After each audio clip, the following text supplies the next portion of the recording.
dare ask. You'd be surprised how people feel flattered that you reach out and ask for advice or help or something. I don't know if you've seen online, there's this rejection therapy thing.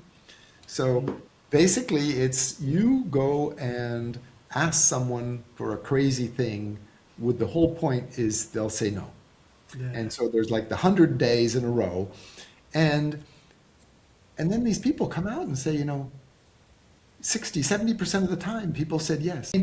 And some people, will back off or whatever, but this idea that it frees you of, people will say no, what, how, you're not worse off. Yeah, But exactly. often you can create this connection by just going out there and asking.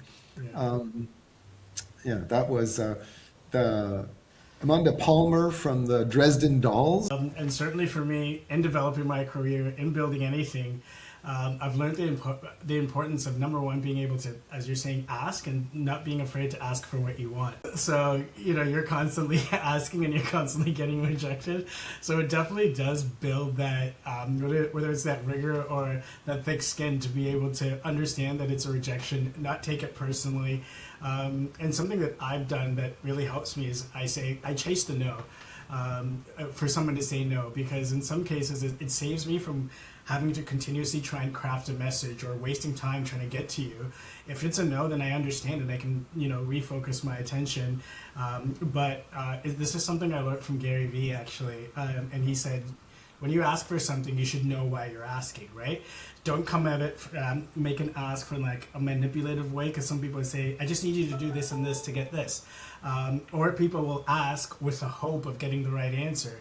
But if you're going to make an ask, you should know, where you stand, where the value is for that person, and what you want to get out of it. So the importance of not being afraid to ask is quite valuable. Yeah.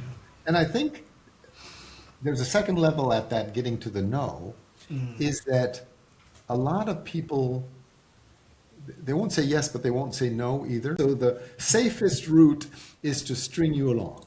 Yeah. We need more time to decide. Could you give us more information and things? Yeah. Where you just rather say, no is fine, Yeah. but they don't. That commitment to the no is difficult. Yeah, it's interesting that we live in that time where people are also afraid to say no, and I totally agree with that.